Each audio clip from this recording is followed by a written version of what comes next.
Good afternoon, everyone. This is Dr. Rundles.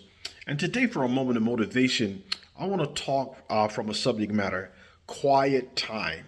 I would derive this from 1 King, the 19th chapter, verse 12. As we begin to look at this, 1 King 19, the chapter 19, 11 through 12, the prophet Elijah is in a deep despair after dramatic confrontation with the prophets of Baal at Mount Carmel, fleeing for his life from Queen Jezebel's threat. He reaches Horeb, the mountain of God, and he seeks for the presence of God. God instructs him to stand on the mountain, and then three powerful natural phenomena pass. First of all, a great strong wind tearing the mountains apart and breaking rocks, but the Lord was not in the wind. Then what happens? An earthquake shaking the ground, but the Lord was not even in the earthquake either. Then fire happens, a consuming everything, but the Lord was not in the fire neither. Finally, after the fire comes and the gentle whisper, a still small voice, this is the moment God reveals himself. Elijah hears it, pulls his cloak over his face, and goes out and stands on the mouth of the cave.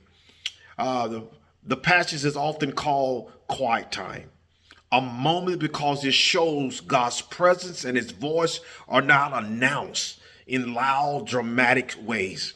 Instead, he often speaks in the stillness, humility, and stability. It reminds the believers that God can be found in quiet moments, not just in grand displays of power. We may need to still our minds and our hearts to hear the voice, a midlife noise of chaos. How he communicates, his communication can be gentle, personal, intimate, offering comfort, guidance, and direction when we are vulnerable.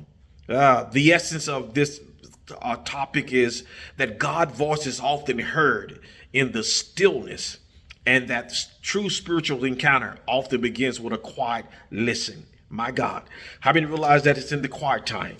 The Bible teaches us in Thessalonians to study to be quiet. My God, quiet times also starts as the heart-to-heart time or the one-on-one time with the Creator. It is a regular individual session of Christian spiritual activity, such as prayer, private meditation, contemplating a worship God and study of this Bible.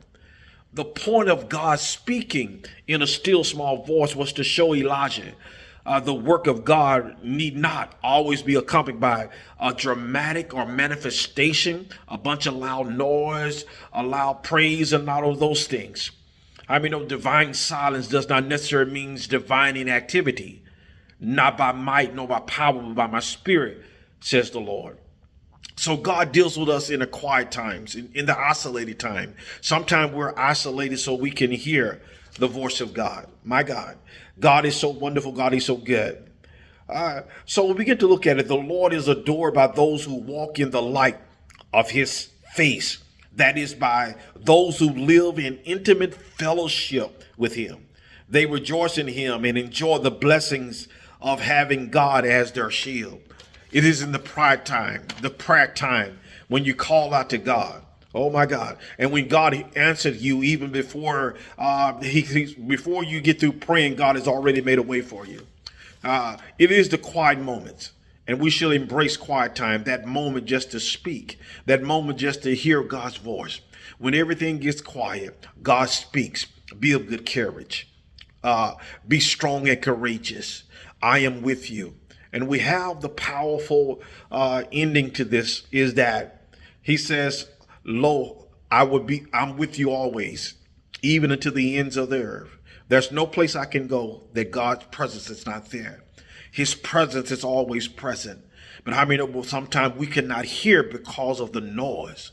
But when we kill the noise and we have the quiet moment of meditation or devotion, how many know that's when we hear the voice of God telling you you can make it, telling you you're going to make it through this, telling you to hold on.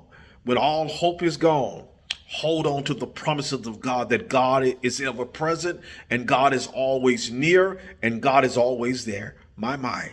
Seek God in the quiet time. Study to be quiet. Listening, having an ear to hear what God has to say. May this be a blessing to you today. God bless you.